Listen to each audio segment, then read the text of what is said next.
Va ora in onda Zoom, il drive time in mezzo ai fatti, con Antonino Danna.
A te la linea, Antonino.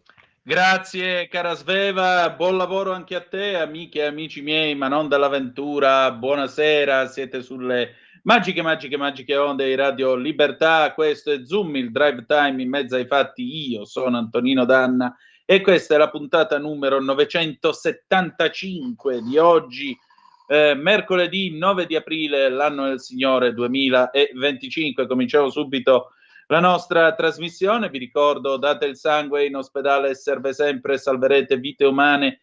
Chi salva una vita umana salva il mondo intero. Secondo appello, radiolibertà.net, fesso chi non lo legge, perché vi perdete un bellissimo giornale online dove ci sono liberamente il direttore responsabile Giovanni Sallusti, gli autodafè di Giulio Cainarca, le rassegne stampa di Semivarin, videopillole e molta altra bella robetta ancora. Per cui, bella gente, mi raccomando, radiolibertà.net is the place to be. Le nostre coordinate 340-670-9659 per le vostre zappe o WhatsApp che dir vogliansi, oppure il telefono, quando lo dirò io, 029294 7222. Bene, detto tutto questo, io direi che avete ascoltato come disco iniziale, come disco start, niente po' di meno che gli Who nel 1978 con who are you, chi sei? Noi altri siamo Radio Libertà, ci mancherebbe pure. E già che ci siamo, arriva adesso lui, un grande, implacabile come sempre, Pierluigi Magnaschi, con il suo straordinario diritto e rovescio. Sveva, quando vuoi.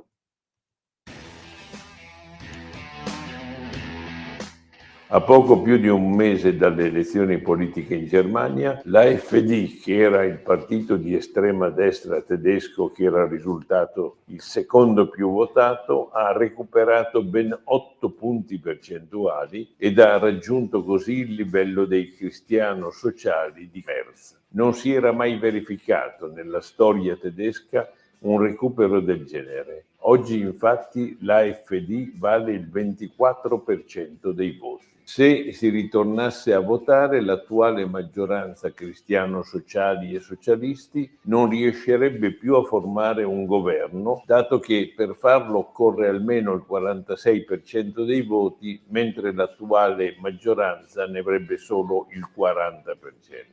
Chi non vuole aprire gli occhi sulla realtà definisce l'AfD come partito nazista. Lo era sicuramente 10 anni fa, quando aveva il 2% dei voti. Adesso, dopo aver imbarcato questo notevole consenso, non è più un partito nazista. L'AfD infatti è diventato molto più semplicemente un partito di protesta contro l'establishment. Non a caso è formato da precedenti non votanti che si sono accorti, dopo aver non votato, che l'astensione non modificava le cose. Bisognava quindi votare per chi voleva cambiarle e faceva paura al sistema. È ciò che è stato fatto.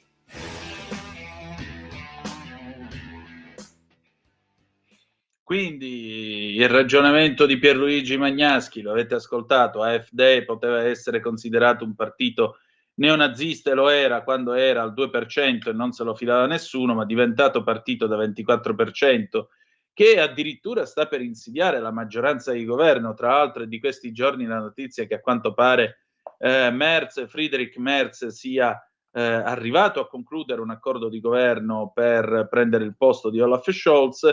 Nel momento in cui sali al 24% diventi un partito di protesta contro il sistema.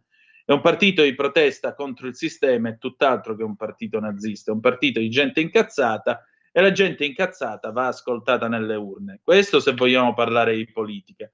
Se vogliamo fare i soliti giochini, allora costruiamo i muri, i cordoni sanitari, le griglie, le grate. Sentirete tra un poco Federico Iarlori che parla della Le Pen. Come si fa a definire partito estremista Rassemblement National, specialmente dopo la morte di Jean-Marie Le Pen? Dice lui che non è certo ascrivibile al gruppo di quelli che votano conservatore. E allora come la vogliamo mettere? Vogliamo crescere un pochino e ragionare di cose serie? Tutto qua. Bene, adesso noi ci prepariamo al Qui Parlamento. Tra poco avremo la senatrice Elena Murelli, perché la senatrice Murelli, che tra l'altro in Senato fa parte della Commissione Permanente Politiche dell'Unione Europea, e in quanto tale stasera ci parlerà di alcune direttive, in particolare il regolamento, scusate, due proposte di regolamento, una sulla cooperazione tra le autorità di contrasto che si occupano di pratiche commerciali sleali nei rapporti tra imprese della filiera agricola e alimentare, e l'altra proposta di regolamento è quella che si occupa del rafforzamento della posizione degli agricoltori nella filiera alimentare. Tra un po' entreremo in contatto con la senatrice Murelli, ma noi nel frattempo andiamo a dare una bella occhiata alle agenzie, vediamo che cosa accade nel globo terracqueo a quest'ora della sera. Comunque, se avete voglia, 0292947222, il telefono è aperto per ascoltare le vostre voci, umori, sensazioni ed emozioni a quest'ora della sera. Oggi vi dicevo, vi dico la verità, cioè a vedere tutte ste anime belle che si stracciano le vesti perché Donald Trump ha detto 50 paesi del mondo hanno telefonato, sono venuti a baciarmi il culo. Ora, capisco che non è un linguaggio degno di Monsignor della Casa, né tantomeno di un presidente degli Stati Uniti d'America, ma il punto è molto semplice. Donald Trump primo fa gli interessi del suo paese, e nel fare gli interessi del suo paese parla al suo elettorato. E il suo elettorato, che per quanto per qualcuno può sembrare brutto, sporco e cattivo, è un elettorato che ha anche una certa quota di reazione di pancia. Per cui lui parla in questo modo e si fa capire, senza tante storie. Poi, se vogliamo fare i discorsi che parliamo in punta di forchetta, parliamo in punta di forchetta. Guardate questi signori in Europa che parlano in punta di forchetta da 30 anni, dov'è che ci hanno portato, e poi mi dite voi che cosa preferite. Signore e signori, la BBC ci dice che i cinesi hanno reagito alla botta portata da Trump, perché Trump, sapete che ieri con un certo, diciamo, tra grasse risate del sottoscritto, lo ammetto, ecco, il re, vabbè. Trump ha imposto questi dazi del 104% contro i beni americani.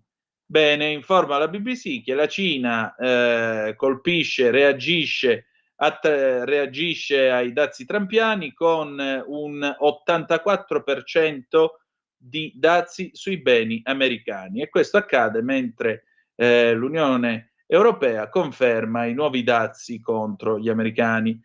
Nel momento in cui la Cina ha annunciato i suoi dazi punitivi, Trump ha sollecitato tutte le aziende a riportare la produzione negli Stati Uniti, scrivendo: non aspettate, fatelo adesso. Vediamo se il suo gioco, che ovviamente lo scriveva Edward Luttwak stamattina su Il Giornale in maniera molto chiara, se il gioco di riportare la produzione in America funzionerà oppure no. Ma adesso qui Parlamento. Qui Parlamento. E allora questa sera all'apparecchio abbiamo con noi, come si diceva una volta, abbiamo con noi la senatrice Elena Murelli, che io ringrazio per il suo tempo e la sua disponibilità. Buonasera e bentornata. Buonasera a lei, buonasera agli ascoltatori di Radio Libertà. E allora, senatrice, vedo che qui ci sono 2 progetti di atti normativi UE che riguardano il settore agricolo. Uno è una proposta di regolamento per quanto riguarda le pratiche commerciali sleali nei rapporti tra imprese della filiera agricola e alimentare, e l'altro invece è una proposta di regolamento che riguarda il rafforzamento della posizione degli agricoltori nella filiera alimentare. Che novità ci sono?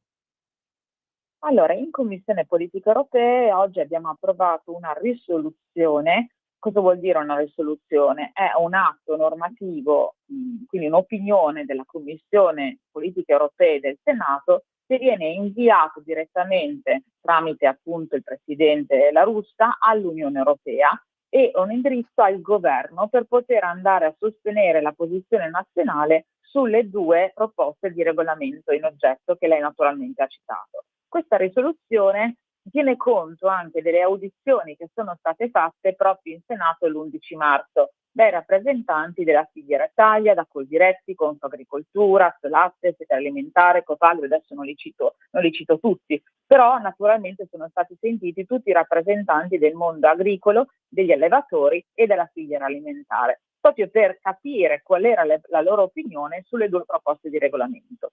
Quindi cosa abbiamo fatto? Tenendo conto delle osservazioni che naturalmente questi hanno espresso, dei pareri soprattutto negativi in riferimento alle 2 proposte di regolamento, abbiamo stilato una risoluzione con i vari punti, le nostre osservazioni che abbiamo inviato in Europa. Questo perché? Perché esistono delle normative nazionali che sono soprattutto molto più importanti e tutelanti per la competitività e la concorrenza, le pratiche commerciali sleali nei confronti dei nostri agricoltori italiani. E quindi abbiamo detto all'Europa: signori, queste proposte di regolamento per i nostri agricoltori, allevatori, filiere alimentari non vanno assolutamente bene. In particolare ne abbiamo tenuto conto perché il settore agricolo si trova da tempo in difficoltà, aggravato da susseguirsi di condizioni avverse dopo la pandemia, l'attuale guerra di aggressione della Russia e l'Ucraina, che hanno portato a un aumento senza precedenti dei costi dei fattori di produzione agricole connessi all'energia e a un periodo prolungato di elevata inflazione, con ripercussioni su costi a carico degli agricoltori stessi. Se poi aggiungiamo anche i costi derivati dell'impegno, che è volto a rendere la produzione agricola più sostenibile dal punto di vista ambientale e dall'affermarsi di modelli di consumo indirizzati sempre più verso i prodotti alimentari meno costosi, hanno quindi destabilizzato la filiera alimentare, aumentando il grado di incertezza, di sfiducia degli stessi agricoltori, con le proteste che abbiamo visto più volte in Europa. Se poi consideriamo anche le politiche della scorsa Commissione Europea, sempre più verso la transizione green e sempre più verso anche prodotti alimentari non propriamente che rispecchiano la dieta mediterranea, penso alla carne sintetica, penso alla farina dei grilli, e sicuramente questo va a discapito sia dei nostri agricoltori che della filiera alimentare. Ecco perché quindi abbiamo voluto andare a sostenere direttamente i produttori della filiera agroalimentare, il ruolo degli agricoltori e allevatori che devono assumere un peso, un riconoscimento economico che deve avere naturalmente un peso forte all'interno della Commissione europea. Per quanto riguarda le pratiche commerciali sleali, si è inserito uno specifico divieto di acquisto di prodotti agricoli e alimentari al di sotto del costo di produzione. Penso che sia fondamentale e importante perché questo rispetti la cooperazione transnazionale e andrebbe a tutelare direttamente le norme nazionali.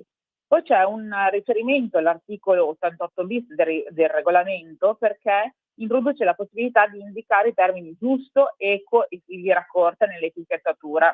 Ma a noi assolutamente, come naturalmente gli enti che sono venuti in audizione, non riteniamo queste definizioni corrette, in senso tutelante per i consumatori rispetto a quanto già previsto dall'ordinamento italiano, perché filiera corta vuol dire tutto e niente. E quindi in questo caso abbiamo il prezzo equo potrebbe essere, come previsto in Italia, essere rapportato al costo medio di produzione e più in generale i termini utilizzati nell'etichetta dovrebbero riferirsi esplicitamente all'intera filiera e non solamente al prodotto finale. In tal senso quindi potrebbe essere previsto il consenso dell'agricoltore per l'uso di tali termini da parte del resto della filiera e non da una parte degli agricoltori nella commercializzazione di questi prodotti.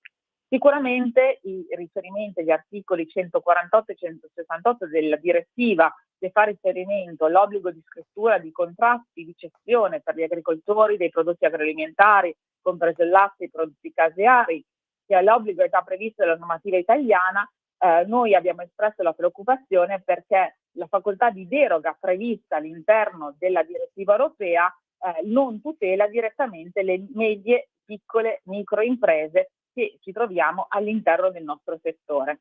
E quindi in questo caso noi vogliamo evitare le deroghe previste dalla normativa europea proprio perché non sono tutelanti per le nostre piccole e medie imprese. Il riferimento all'articolo 152 invece che equipara le organizzazioni di produttori non riconosciute alle OP riconosciute, questo noi vogliamo andare a tutelare le nostre OP proprio perché riteniamo che questo tipo di direttiva, di regolamento, non vada a giocare un ruolo chiave nella garanzia dell'attività stessa delle OP e tutela degli agricoltori che sono associati alle OP stesse.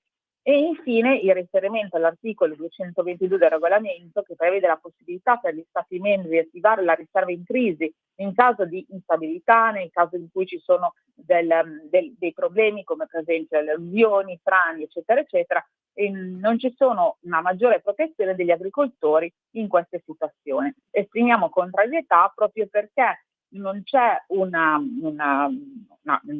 contesto, non viene determinato un numero di risorse nel capitolo finanziario adeguato per gli aiuti diretti agli agricoltori. Queste sono alcune delle cose principali, delle osservazioni principali che noi abbiamo inserito in questa risoluzione molto forte che abbiamo mandato in Europa a tutela e come loro richiesto dagli agricoltori, dagli allevatori e naturalmente dalle aziende della filiera alimentare. Molto bene. Senatrice, io la voglio ringraziare per la sua chiarezza. Noi siamo in chiusura, ma al piacere di ritrovarci presto. Sempre un piacere, grazie mille a voi e buona serata ai vostri ascoltatori. Grazie ancora. Sigla e poi ci ascoltiamo Eli e le storie tese, il Tutor di Nerone 2013. A tra poco. Qui Parlamento.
A te la linea, Antonino.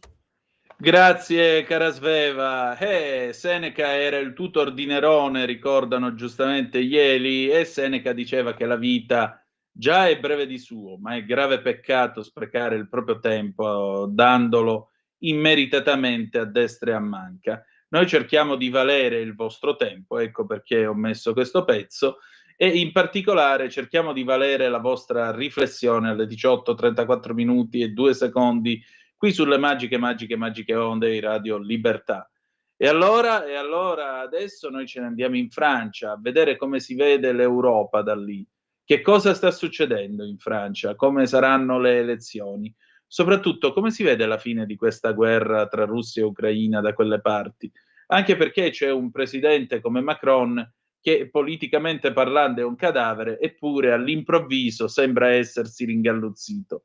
Perché lo fa e a che scopo? E che cosa succederà dopo la Le Pen? Beh, io questo l'ho chiesto a un amico che è un giornalista e anche uno scrittore di vaglia, il quale vive da anni in Francia e segnatamente a Strasburgo. Quindi Europa, Francia, Germania, tutto questo in un colpo solo. Lui è Federico Iarlori, lo ringrazio ancora una volta per la sua cortesia e state a sentire che cosa ci siamo detti oggi pomeriggio. Vai pure, Sveva. E allora io ho il piacere di ritrovare un amico che è anche un giornalista, se non sbaglio, ed è anche uno scrittore. Scrittore lo è di sicuro perché pubblica dei romanzi molto interessanti. Lui è Federico Iarlori, che vive in quel di Strasburgo, quindi si muove, si trova diciamo così ai margini tra la Germania, la Francia e l'Europa, quindi chi meglio di lui. Senti, io ti convoco perché ho letto un paio di tuoi interventi su Facebook a proposito di alcune persone che tu hai incontrato, e mi piacerebbe che tu ci raccontassi come si vede la guerra in Ucraina, più in generale il futuro dell'Europa da lì. Raccontami un po' che cosa è successo.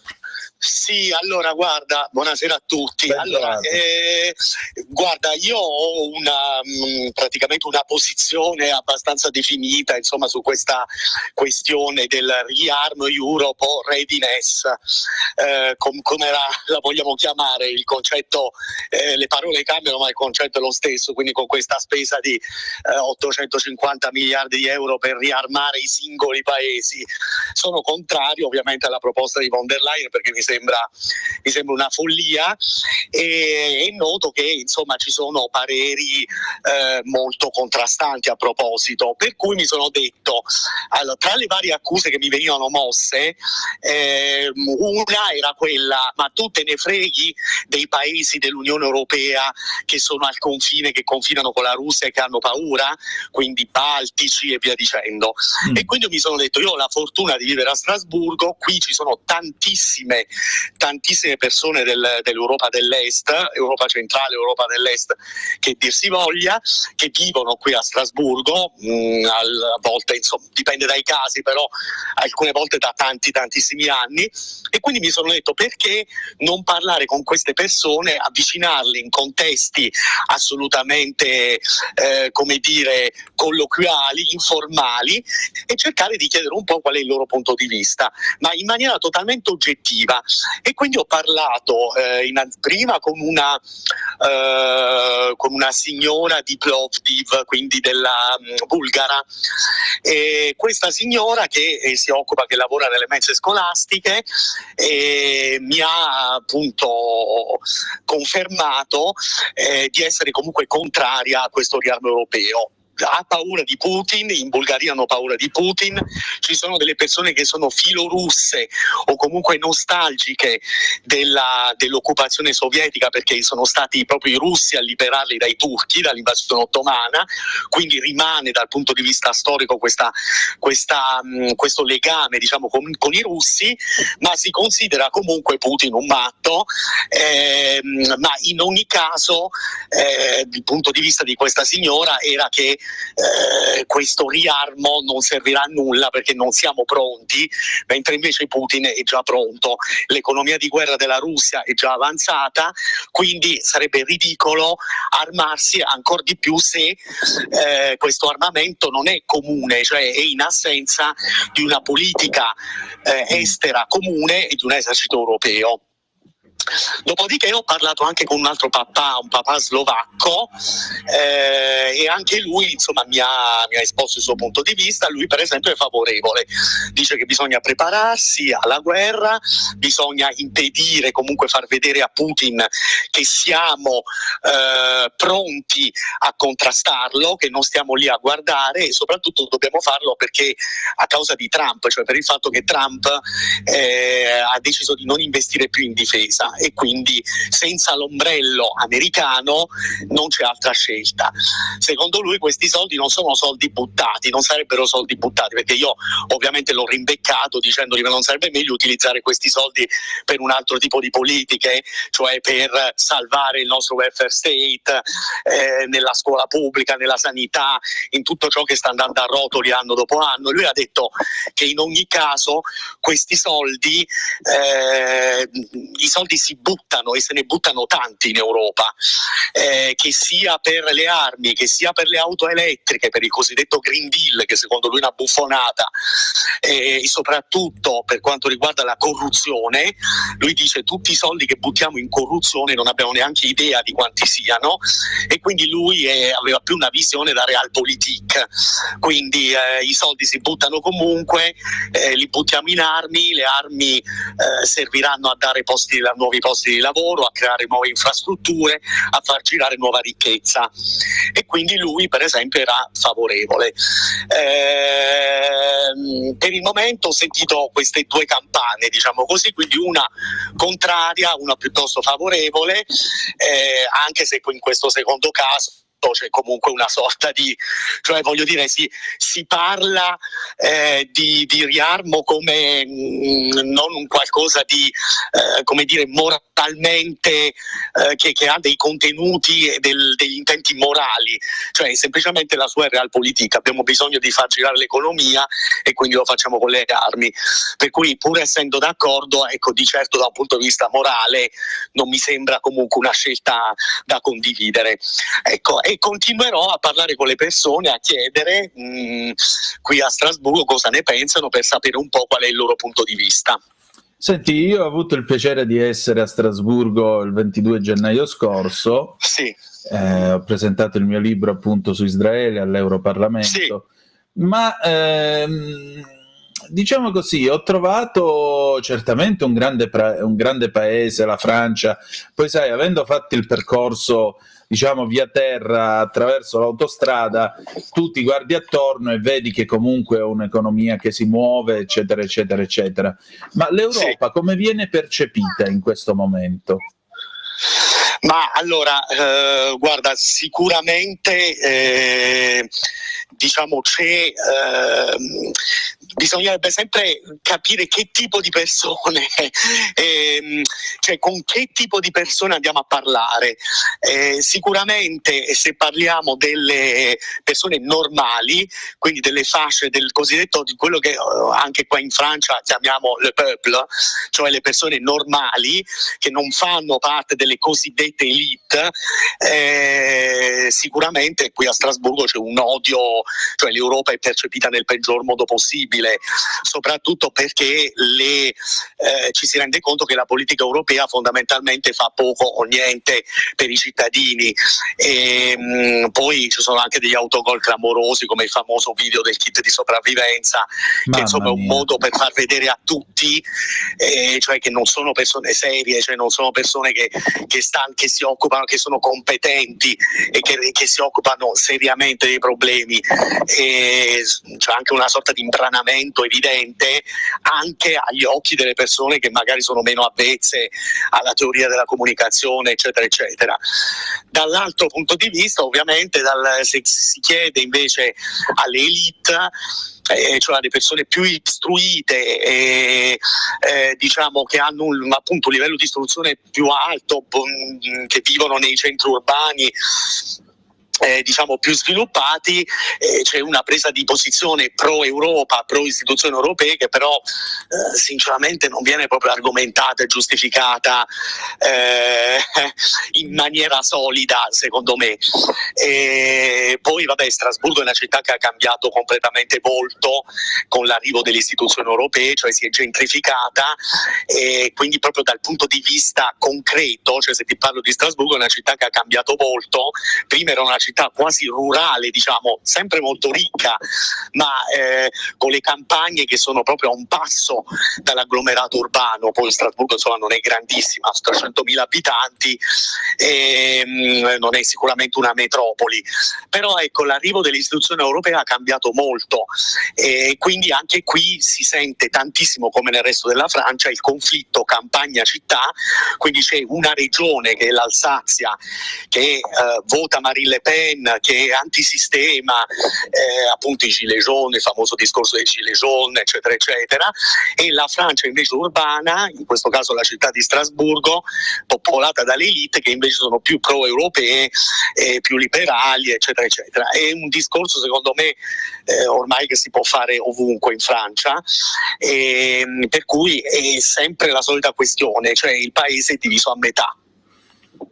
Senti Federico, a proposito appunto di paese diviso a metà, come è stata presa questa, come potremmo dire, questa manovra, diciamo il fatto che sia stata condannata la Le Pen all'ineleggibilità, ineleggibilità soprattutto, e poi questo cosa vuol dire per uno che, permettimi di dirlo, politicamente parlando è un cadavere quale Macron, che però malgrado tutto si atteggia, lui vuole mostrare, lo scrivo stamattina su Italia Oggi, le QI, i Kabasisi, vuole far vedere che lui ha i Kabasisi contro i russi, ma dove vuole andare questo qua? No, allora il problema è questo, come hai detto è una risposta che francamente non prevede niente di buono, prego. No, allora come dici tu, hai detto bene, cioè Macron è un cadavere politico non da oggi, ormai da anni. Allora innanzitutto è stato eletto, come sappiamo tutti, dal 20% dei francesi, perché alla fine Macron viene regolarmente eletto dal cosiddetto barrage républicain, cioè nel senso per non far andare al potere l'estrema destra, che adesso non dovrebbe più neanche essere definita estrema destra, perché l'operazione di normalizzazione di Marine Le Pen ha trasformato comunque il suo partito in un partito comunque di destra, conservatore, ma non credo si possa ancora definire di estrema destra, ecco, soprattutto dopo la morte del padre fondatore, cioè dopo la morte di Jean-Marie Le Pen, dal quale tra l'altro Marine Le Pen ha preso le distanze in maniera piuttosto evidente e brutale, diciamo così.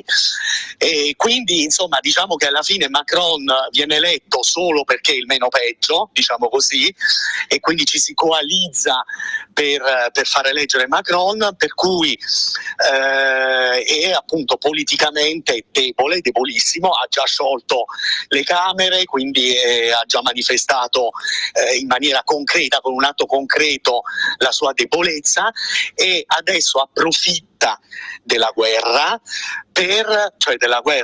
delle guerre, diciamo così, per cercare di federare i francesi attorno a lui, perché come si dice sempre, i francesi vogliono l'uomo forte, una repubblica presidenziale, il presidente della repubblica è l'uomo forte, l'uomo che protegge, per cui quando c'è il pericolo della guerra i francesi si stringono attorno al loro presidente e il presidente deve tirare fuori gli attributi appunto e mostrare che è lui il vero comandante, il Napoleone della situazione. Fu così anche con l'inizio della guerra in Ucraina, perché per esempio Macron nei sondaggi, la guerra in Ucraina scoppiò poco prima delle ultime presidenziali francesi, Macron non stava andando bene nei sondaggi, ma l'invasione dell'Ucraina da parte di Putin gli fece innanzitutto affossò Zemmour, che stava andando alla grande e che quella è veramente la destra, diciamo così, destra estrema, più a destra di Marine Le Pen attualmente, attualmente, e Macron recuperò quota nei sondaggi proprio a causa di quell'invasione, per cui lui ha colto la palla al balzo per cercare ancora una volta di salvarsi la pelle e quindi di giocare su questo, cioè sulla paura, e sta facendo nient'altro che questo, cioè sta giocando sulla paura, così come accadde anche per il Covid, bisogna dire la verità. Poi lì è chiaro, era una paura più giustificata perché c'erano i morti, c'erano le terapie intensive piene. In questo caso però cioè il paventare l'invasione di Putin, cioè il fatto che Putin, che già sta facendo fatica con l'esercito ucraino,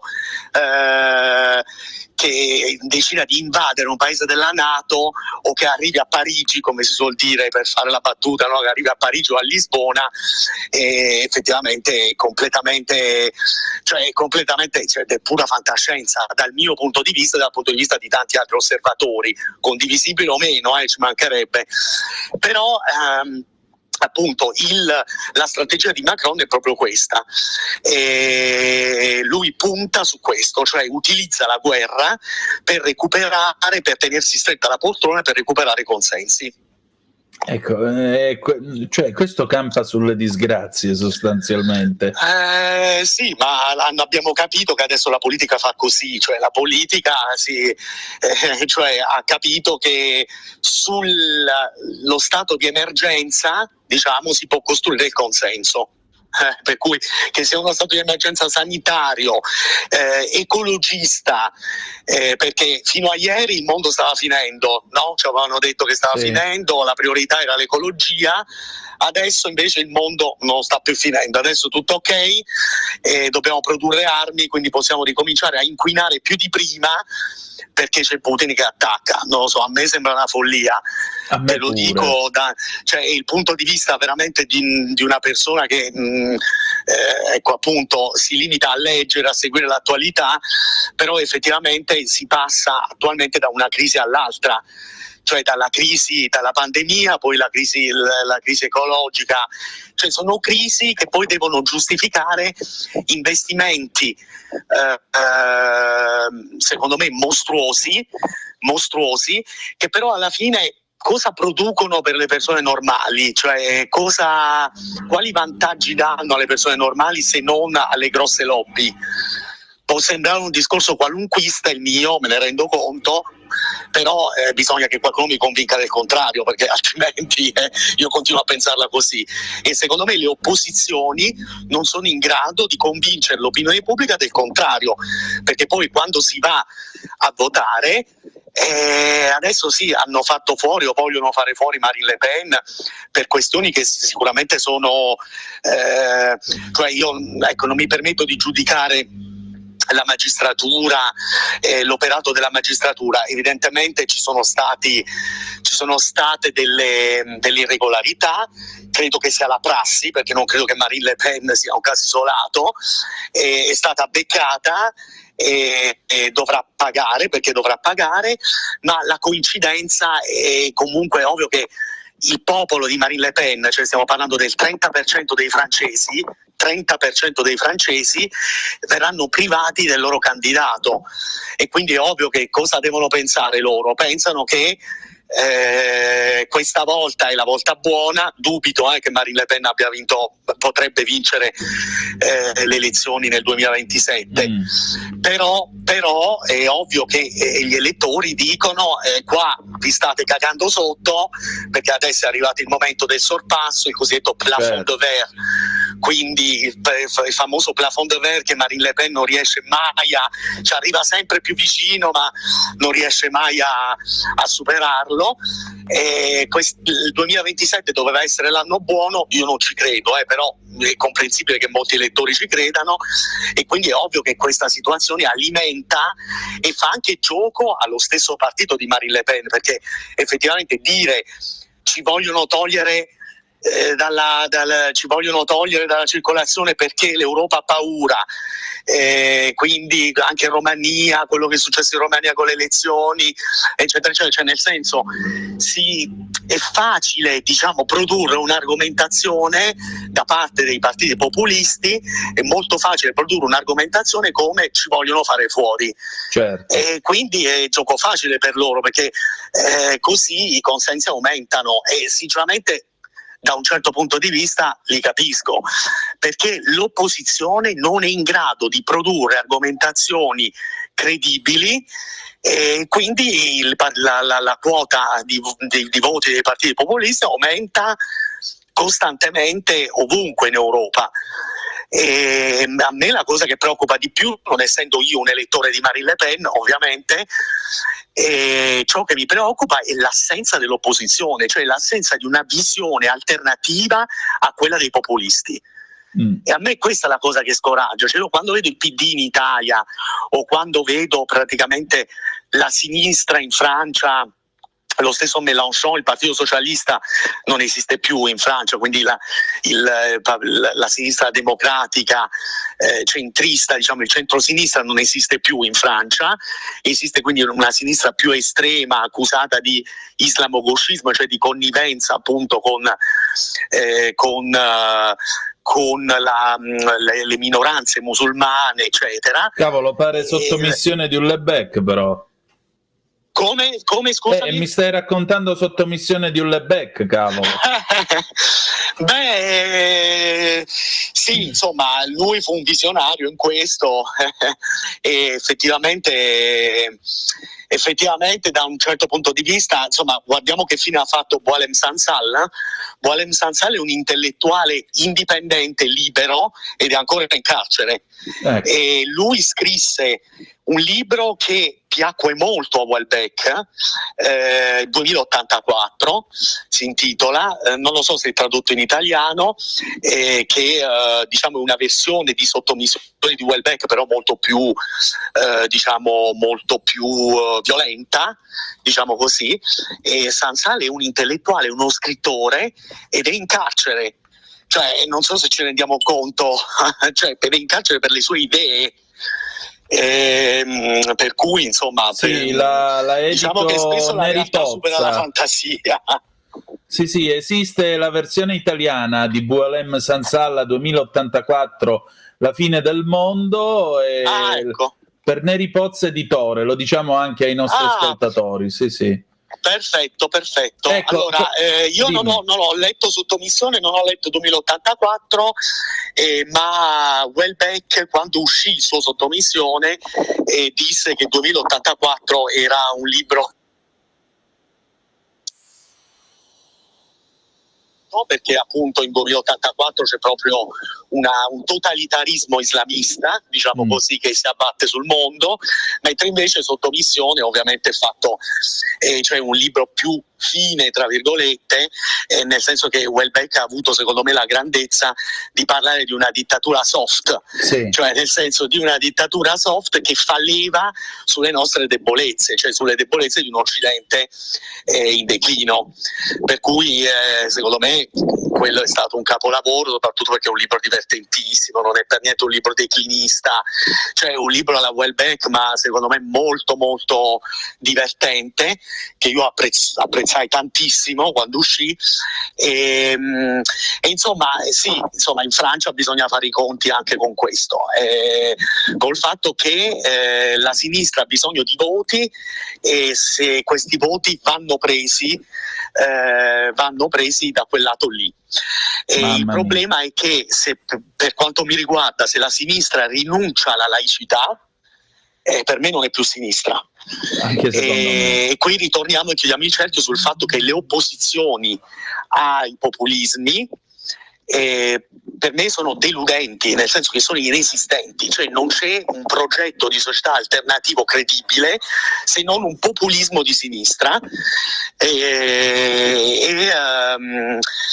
appunto, ed è questo il grave problema, cioè questo è il vero problema, cioè il problema è che se in piazza per manifestare contro il riarmo, contro la guerra, ci va solo il Movimento 5 Stelle, c'è un problema. Cioè, secondo me c'è un problema, perché io non voto il Movimento 5 Stelle, io vorrei votare a sinistra, solo che la sinistra in quella piazza non c'era.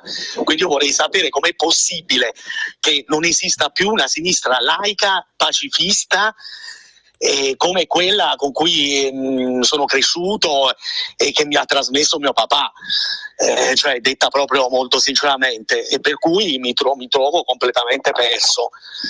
Federico, senti, questo. sono le 15:21 e 20 secondi di questo mercoledì 9 di aprile 2025.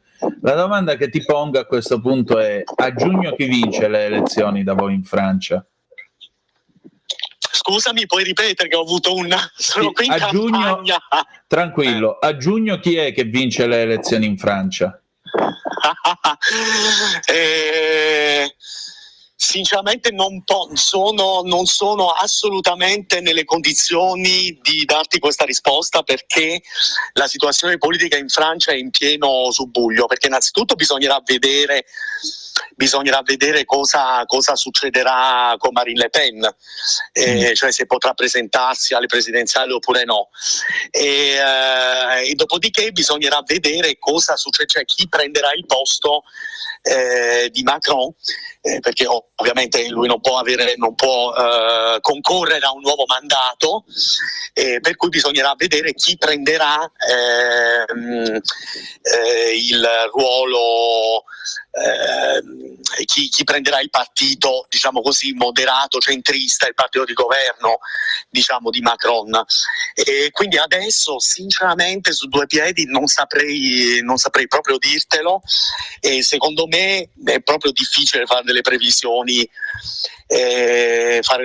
al momento, cioè non credo che qualche analista possa fare una previsione su come andranno le elezioni in Francia, perché appunto la situazione è assolutamente finita, diciamo è finito il regno di Macron, e quindi adesso si è proprio sul bordo del precipizio, nel senso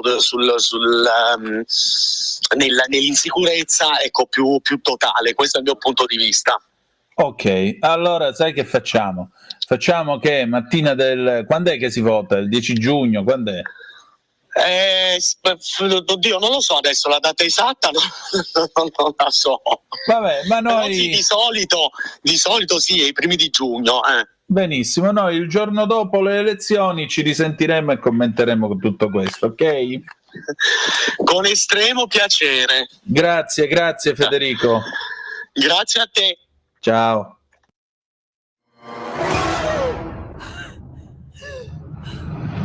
Pensa a respirare. Ora abbandonati. Che cosa vedi? Luce, oscurità, l'equilibrio. È tanto più grande. È stato un risveglio. Hai sentito? Conosco una sola verità.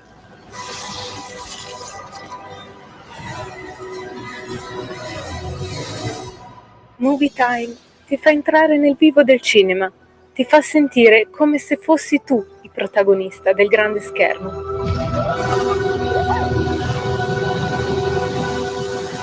Ogni sabato dalle ore 16.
Va ora in onda Conto Corrente, economia e finanza per tutti. Conduce Antonio Zennaro.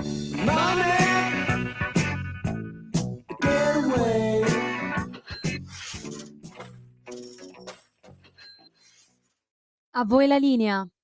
Grazie cara Sveva, alle 19, 5 minuti e 12 secondi sulle magiche onde di Radio Libertà. Antonino Danna al microfono con voi, con Antonio Zennaro, per questo scoppiettante mercoledì a base di conto corrente. Antonio, io dirò questa frase una volta soltanto, mi scuso con le signore che ci stanno ascoltando, ma non è una mia frase.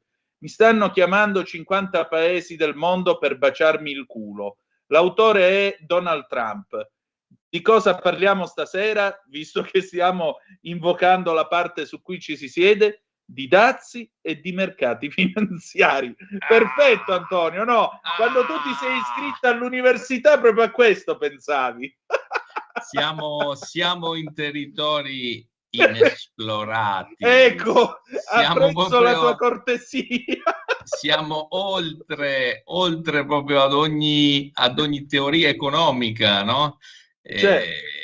Quindi, ma sfattiamo un po' di miti, perché non è che dobbiamo dire sempre che Trump è bello o Trump è cattivo, quindi sfattiamo un po' anche per chi ci ascolta a casa, perché viene bombardato da il terrore, i dazi, la Cina, il Vietnam, o se no anche dallo stesso comunque Trump, con questo atteggiamento un po', potremmo dire, c'è un po' l'atteggiamento su alcune cose dalla zanzara, no? Cioè alla Cruciani, nel senso che un po' ad Annunziano, no? Sì. Quindi, allora, intanto c'è una guerra commerciale. È chiaro che è partita una guerra commerciale perché Trump e il suo gruppo vuole sostanzialmente sfiatare la Cina. Quindi questa è l'operazione e si gioca tutto, nel senso che non gli interessa se anche i mercati finanziari scendono in maniera importante. Dopo io non voglio fare come... Cioè a me non è che mi va di fare un po', mi sembra un po' cosa un po' comunista dire no, anche i ricchi pagano che hanno il calo di borsa, no? Bezos ha perso 15-20 miliardi. Poi non è così, perché in America hanno tutte le pensioni sulla borsa, sui titoli di Stato americano e sull'S&P 500, perché c'è un incentivo fiscale a comprare gli ETF che sostanzialmente investono nel mercato finanziario. Anche i lavoratori che hanno la pensione complementare, sei ricco, no? Perché hai la pensione complementare, però ragazzi c'è anche uno che lavora, che si fa la pensione complementare, che no, già paga un sacco di contributi allo Stato, il lavoratore dipendente, insomma non mi piace questa cosa che, no, un po' anche sui social, il ricco che adesso paga, perché poi non è che ci sono tutti i ricchi che operano sul mercato finanziario, ci sono gli risparmiatori che mettono lì un po' i soldini guadagnati con tanta fatica. Quindi su atteggiamento di Trump io penso che abbia fatto un errore. Poteva benissimo colpire direttamente la Cina e lasciarci un po' fuori noi, perché noi alla fine sembriamo un po' tipo, presente quando c'hai l'amico un po' sfigato, no? Che tra i due muscolosi c'è quello che, no, un po' più mingherlino e viene trattato un po' così, no? Una sfida tra bulli, e dove l'Europa in questo momento sta un po' per capire. Devo dire che non si sta muovendo male, io essendo molto sempre critico su tanti aspetti dell'eurocrazia, alla fine anche stare fermi in questo momento non è sbagliato. Perché? Perché alla fine uno metti dazi all'altro, l'altro metti dazi all'altro, alla fine diventa il mercato europeo quello più conveniente, quindi possiamo fare affari sia con uno che con l'altro. Giustamente si valuteranno anche dei controdazi, perché io li vedrei bene anche, non l'ha detto ancora nessuno, io vedrei bene se entriamo in una fase di dazi, ma mettiamoli anche i paesi del Nord Africa che ci importano l'olio e il vino, soprattutto l'olio e i prodotti agricoli, così veramente diamo un po' di ossigeno ai nostri agricoltori. Questo sarebbe una cosa che bisognerebbe un po' parlarne un po' di più, perché molto spesso c'è un sottocosto che danneggia soprattutto il produttore, l'agricoltore. Non parlo di chi fa la trasformazione, non parlo dei marchi, dei brand che poi vendono i prodotti, o anche gli stessi anche produttori agroalimentari. Quindi su questo potrebbe essere interessante. Il tema quindi è: le borse stanno scendendo, ma non è il panico, perché erano cresciute, quindi insomma non facciamo adesso Oltretutto, è come un po' se uno va al supermercato e ha gli sconti e i prezzi calano, forse uno compra un po' più di merce, no? Invece la borsa è l'unica cosa che quando ci sono gli sconti tutti scappano, comunque i media e anche tanti esponenti ho visto, non parlo del mondo politico, ma nel mondo economico-finanziario mi sarei aspettato più interventi per calmare le acque.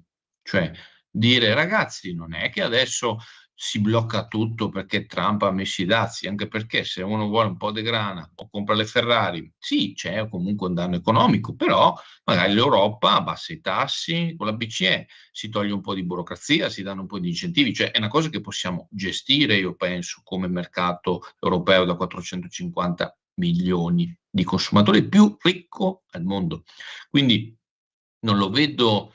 Pensavo che molti operatori, dico anche del mondo finanziario, sono stati un po' zitti e il panico serpeggia oggi tra gli investitori. Invece bisognerebbe dare un messaggio, soprattutto chi ha ruoli importanti, di positività, di calma. Ok, sì, Trump sta mettendo i dazi, poi su questo apriamo anche un ragionamento un po' più per noi anche europei, per noi italiani. Anzi, lo apriamo. Allora, è bello il ragionamento che lui fa. Dobbiamo aprire le fabbriche. Bene. Molti apriranno le fabbriche o faranno reshoring, però oggi è anche vero che non puoi fare il reshoring tradizionale, perché diciamoci la verità, anche in Europa, ma non è che ci possiamo mettere a fare il manifatturiero di bassa qualità o anche la chimica di basso cabotaggio che inquina i territori. Oltretutto avremo difficoltà a trovare la manodopera e quindi che facciamo? Facciamo arrivare altri milioni di immigrati che poi anche lì si vede, no? Che poi dipende da dove vengono, perché ci sono ahimè aree dove tutta sta voglia di lavorare poi non c'è. Non è che faccio un discorso di basta andare nelle città e si vede chi lavora e chi non lavora. Dopo tutto non bisogna fare, no, però insomma c'è chi più e chi meno, basta vedere i tassi di criminalità, quindi non sto dicendo niente di no, cattivo, brutto, cioè è normale, è come una statistica, quindi andate a vedere le statistiche, però io dico, siccome il mondo oggi sta andando verso intelligenza artificiale e robot che andranno a sostituire gran parte, non totalmente, gran parte comunque delle catene produttive, quindi secondo me il ragionamento che deve sfruttare oggi l'Europa non è sul reshoring per fare il basso cabotaggio, ma dovremmo investire tantissime di queste risorse sulla tecnologia. Perché? Perché magari tutta sta gente, tutti questi milioni di persone che non abbiamo bisogno magari da qua a 10-20 anni, perché avremo i robot. Basta andare un attimo in Cina e vedere cosa sta, cioè c'è un tasso di crescita anche nell'automazione pazzesco, quindi molto probabilmente non avremo bisogno, come tanti studi ci dicono, gli italiani hanno bisogno di 20 milioni di immigrati che ci sostituiranno sulle aziende, sulle cose, perché magari da qua a 5-10 anni non ci avremo bisogno, hanno realizzato in Cina la prima fabbrica completamente automatizzata, ok, di manifatturiera pesante, quindi non è che parliamo di cose leggere, e concentrarci invece sull'alta qualità, anche su un po' la bellezza, perché ormai stiamo anche un po' perdendo la bellezza che è la forza dell'arte, della cultura italiana, no? Basta farsi un giro per tante nostre città. Ragazzi, ma E abbiamo tutti quelli che vendono sti aggeggi, sti gadget, sta roba, no? Che vengono dal Bangladesh. Ma che... Cioè, cominciamo un attimo anche a avere un senso estetico delle cose, no?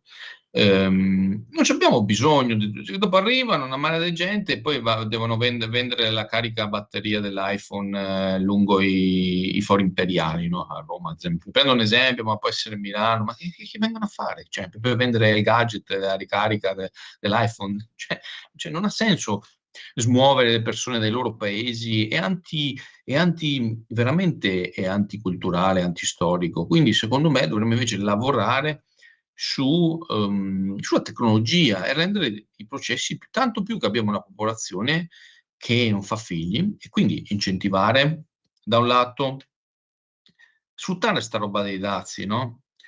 Per sviluppare il mercato interno, per dare forti incentivi a chi produce in Italia, ma anche incentivi a chi sta nei borghi.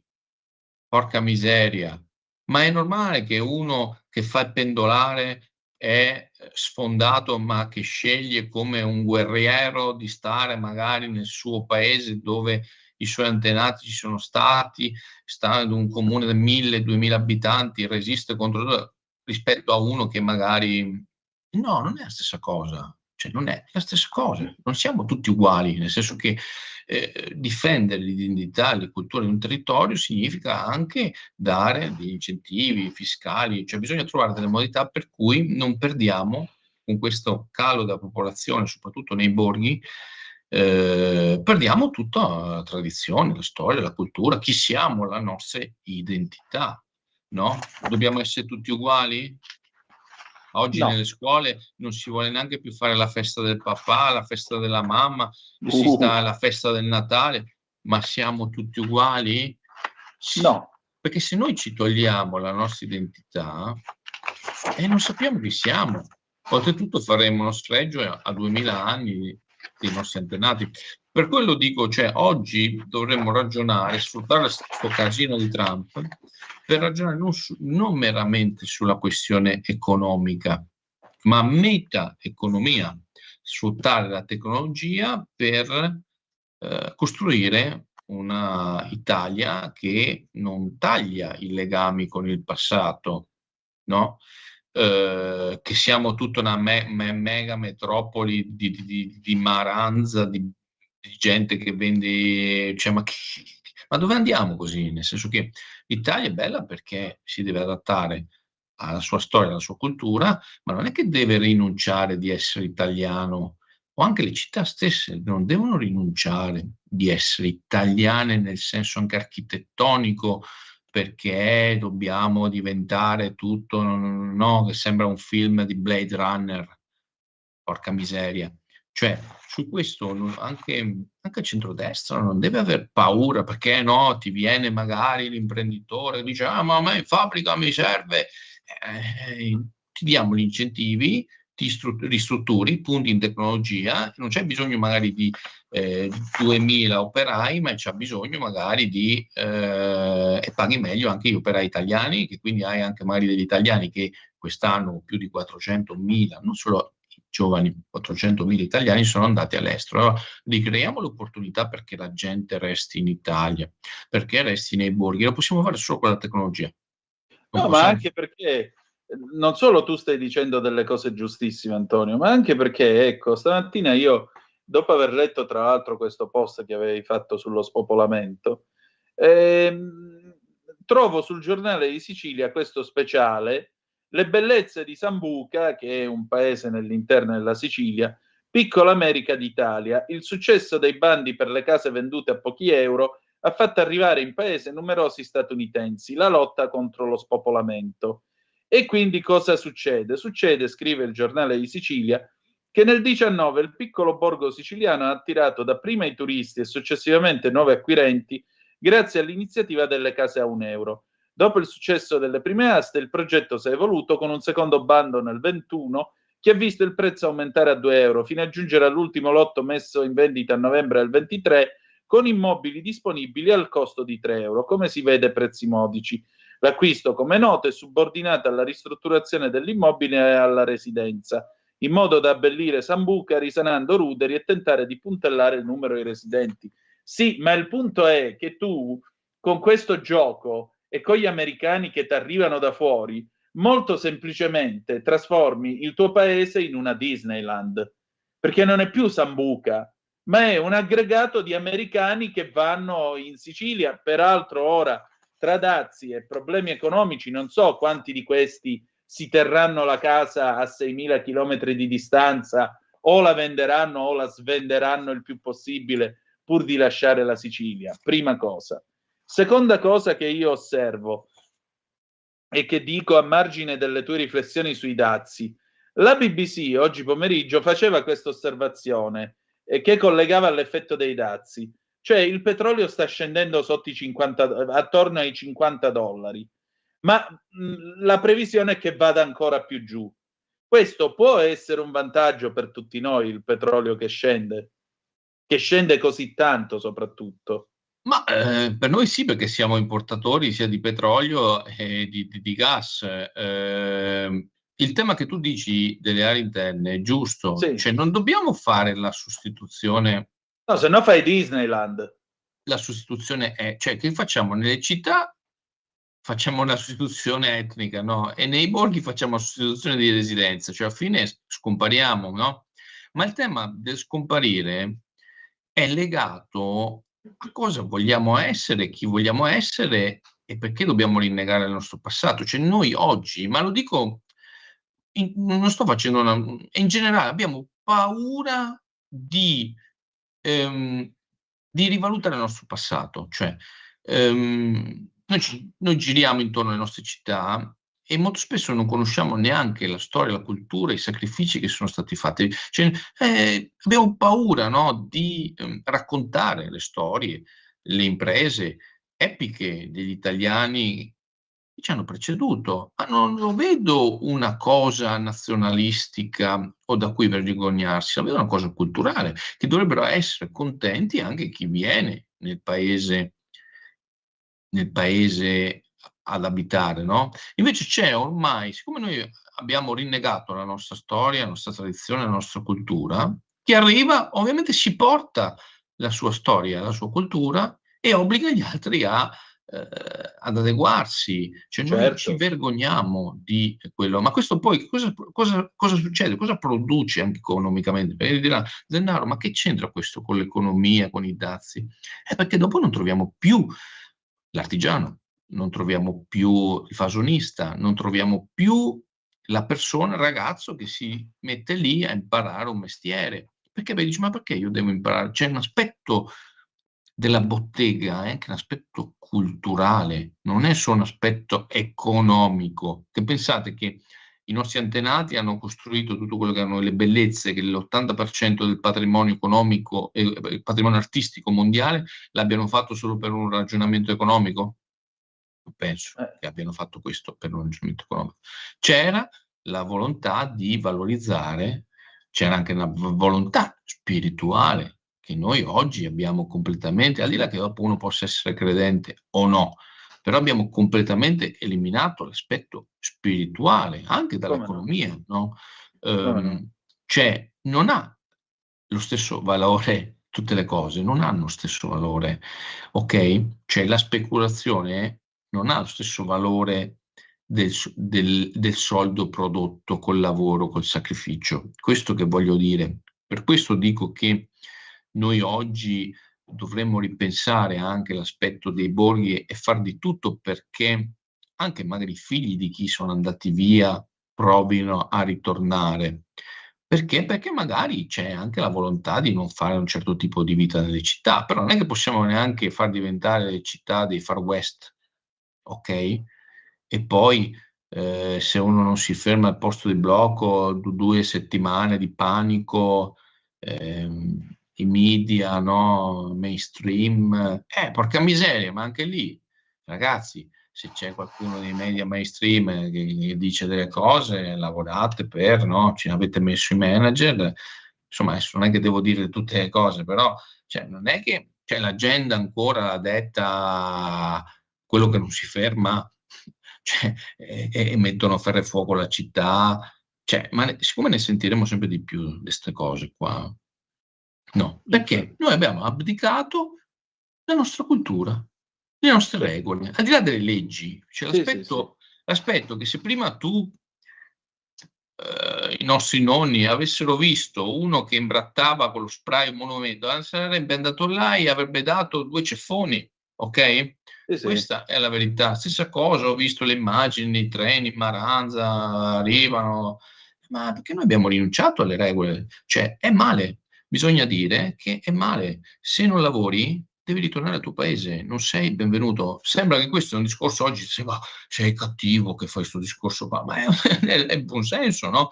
Cioè, perché se io vado in Arabia Saudita, ma anche un altro paese, a Dubai, e non lavoro, mi prendono, dici Zennaro, grazie, arrivederci. Quindi non è che sto dicendo una cosa, ognuno ha la sua storia, la sua tradizione, la sua cultura.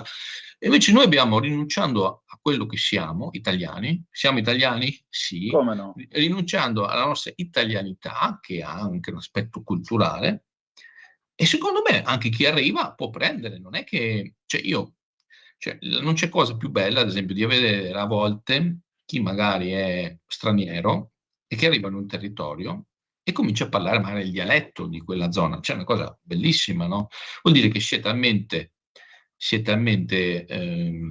non è negativa l'immigrazione, attenzione, no. È una cosa positiva se viene fatta, soprattutto l'Italia ha una lunga storia di tradizione di immigrazione, soprattutto, anzi, sei pure più motivato, no, a migliorare la tua stile di vita, la tua vita, dare un futuro alla tua famiglia. Quindi l'immigrazione non è negativa. È negativo chi schifa, cioè viene in Italia, ma come se io andassi in un altro paese e schifassi la loro storia, la loro cultura, e schifa sta cosa, andrebbe molto di più. Cioè, se oggi, se sei italiano, sembra quasi che ti devi sentire in colpa, no? Se festeggi il Natale, se festeggi, ci vergogniamo, no? Oddio, no, non dobbiamo dar fastidio. Ma che fastidio? Sinceramente, se a me una persona ha la sua religione che è diversa dalla mia, a me non mi dà fastidio. L'importante è che non venga a rompermi le scatole quando io voglio esercitare la mia confessione. È che oggi invece si vuole uniformare tutto. Ecco, i dazi ci danno una possibilità per l'Europa di ridefinire la nostra politica interna di mercato, Antonino. Scusa Antonio, mi sta venendo da ridere per un motivo molto semplice. Ha battuto adesso la BBC. Scusa, ma io sto ridendo da ieri con questa storia. Che Trump ha alzato ulteriormente i dazi da 104 a 125%. Ma questo dove vuole arrivare? Vabbè, ma dove vuole arrivare sto pazzo? Ma allora, io penso questo. Lui è un piazzista, cioè nel senso che lui sta alzando la cosa per poi trovare un accordo, questa è la verità. Perché comunque dall'inizio è stato detto che non sono tariffe, sono temporanee, cioè non stanno detto infatti che ha anche detto che vengono sospese per 90 giorni. Sì. I nuovi dazi sono sospesi per 40 appena uscita adesso la notizia. Sì, l'ha detto adesso in un post che ha pubblicato su Truth. Il problema, vedremo, infatti il Dow Jones è esploso, sta facendo il più 7% adesso, sto vedendo. Però ma la gente, Antonino, ma la gente che lavora tutto il giorno, ma veramente, cioè... No, ma Antonio, veramente, ma io posso veramente parlare con un cristiano che ha dedicato la sua vita a studiare seriamente l'economia? Voglio dire, posso disturbare un serio professionista per raccontargli una storia che ormai sta diventando veramente le cose dei bambini? Tu mi hai fatto così e io ti faccio così. Ma è mai possibile che si possa arrivare a questa roba? Allora, io penso questo.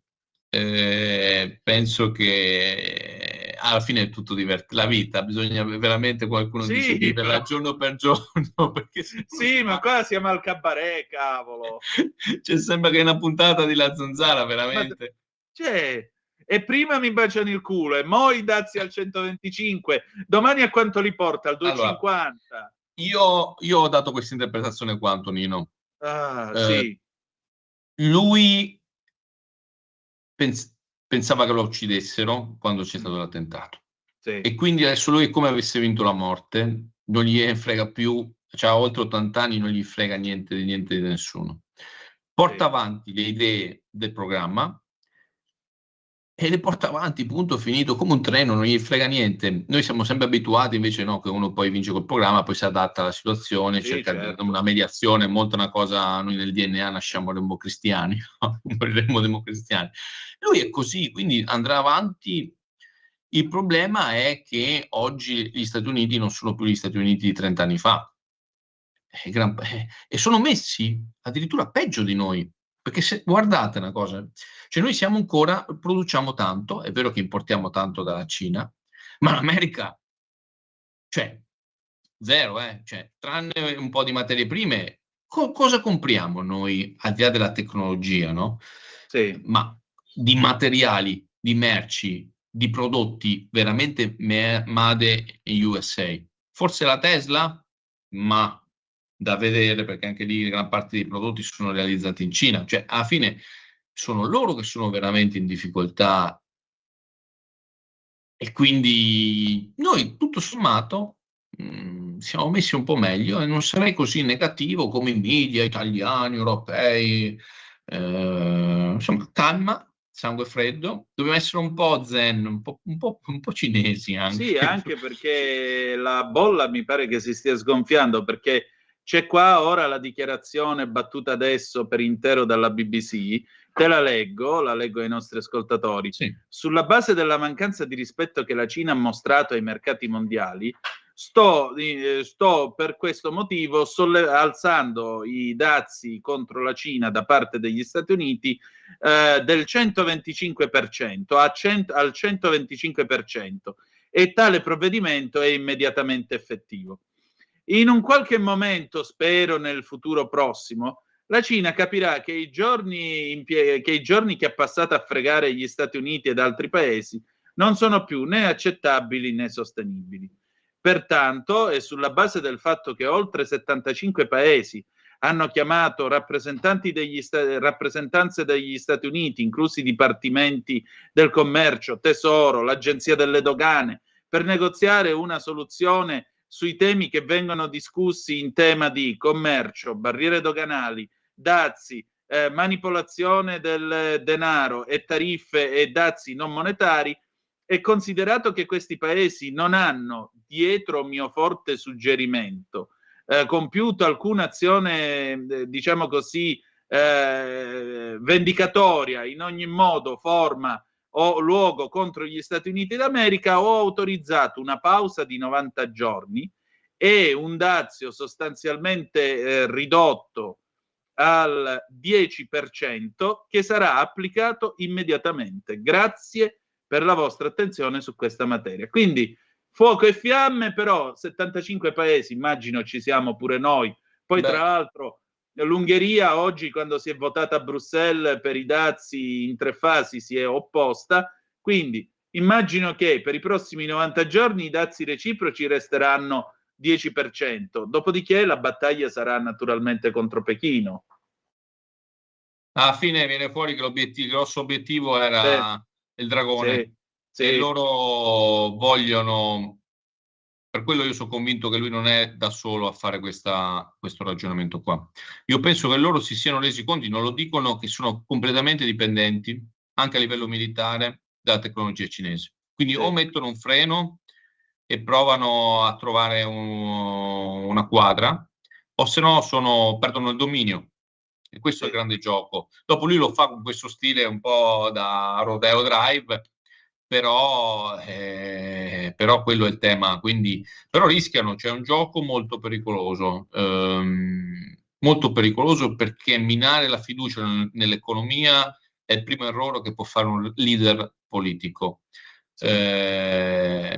Ischei, come si dice in Veneto, fa bari putei, quindi occhio, perché comunque questo potrebbe innescare veramente una crisi forte, licenziamenti, perdite di posti di lavoro, soprattutto negli Stati Uniti, perché alla fine secondo me loro si sono resi conto che se andavano troppo avanti avrebbero aperto una grossa operazione di riavvicinamento tra Europa e Cina, perché a quel punto comprò dai cinesi. Ma non so se agli americani poi farà tanto piacere. Quindi che hanno fatto? Hanno dovuto intervenire, quindi vediamo che succede, ci sarà da divertirsi, ne vedremo delle belle. Molto bene, allora Antonio, mi pare che per questa sera 4 risate ce le siamo fatte abbondantemente. Prossima settimana vedremo che cosa succederà. Vedremo quanto saranno i dazi la prossima settimana. Molto bene. Io dico che a 200 ci arrivo. Perché ormai sta diventando un cabaret. Grazie Antonio. A mercoledì prossimo. A mercoledì. Sigla e poi pausa. Grazie. Avete ascoltato Conto Corrente.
Antonino, a te la linea.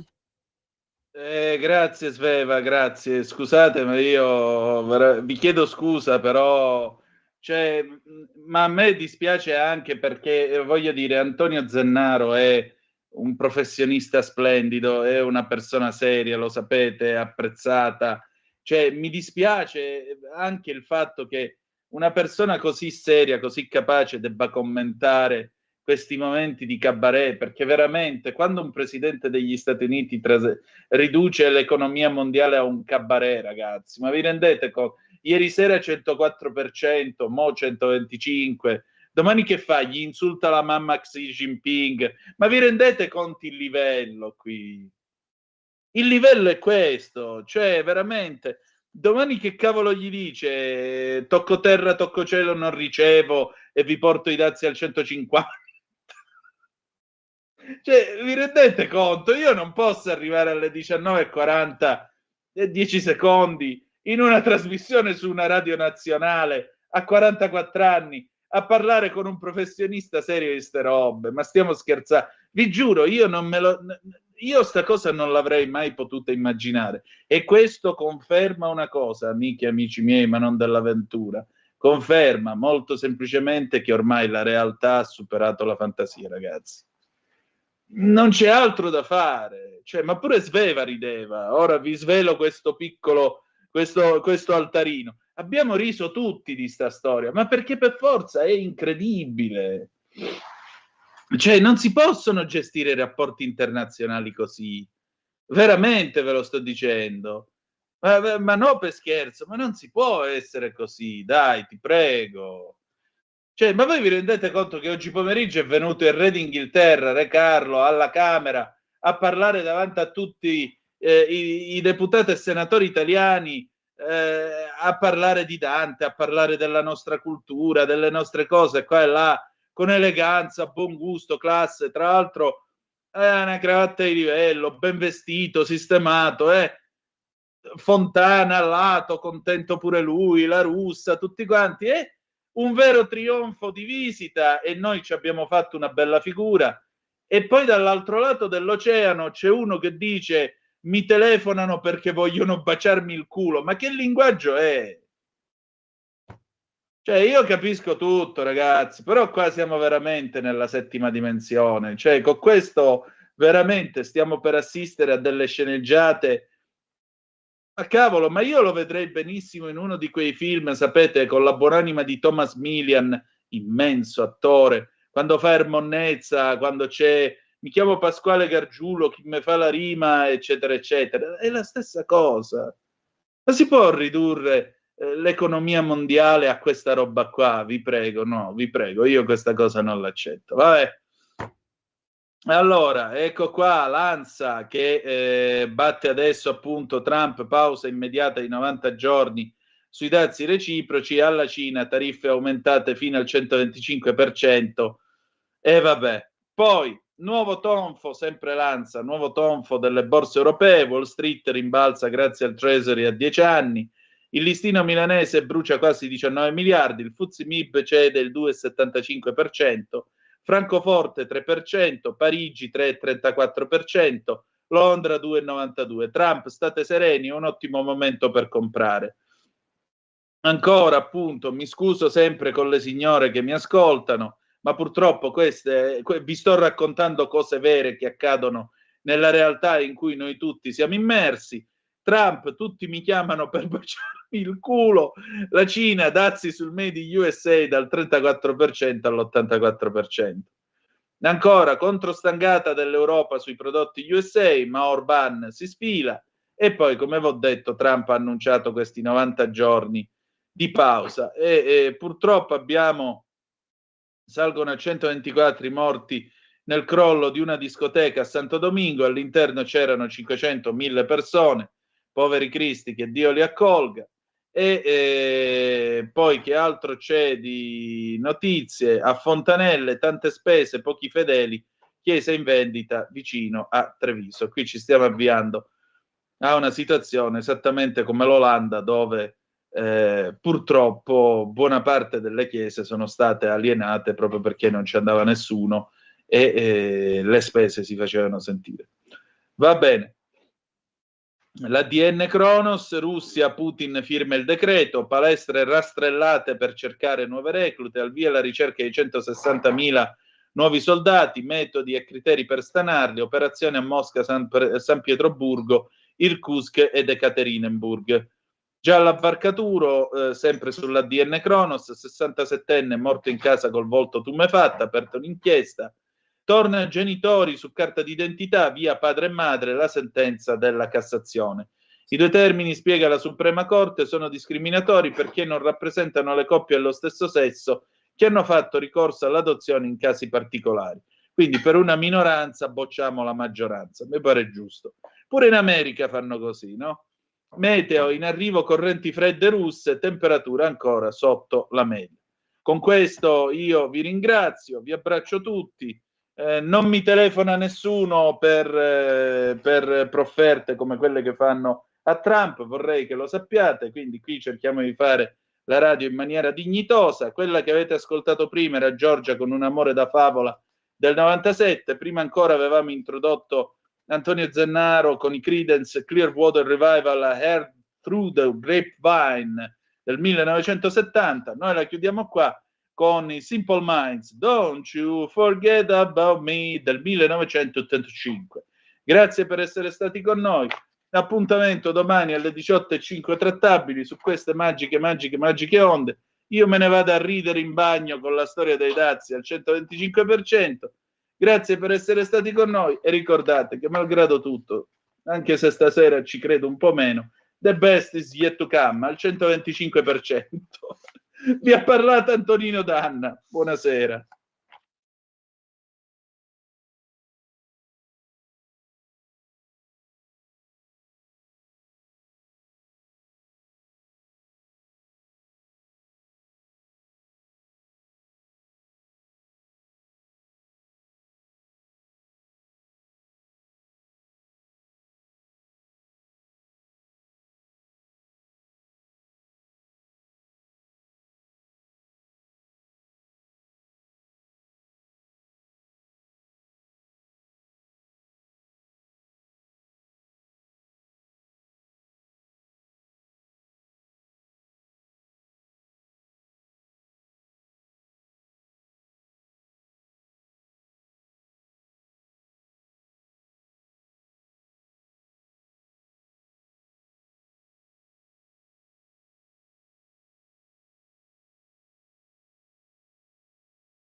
Avete ascoltato Zoom, il drive time in mezzo ai fatti.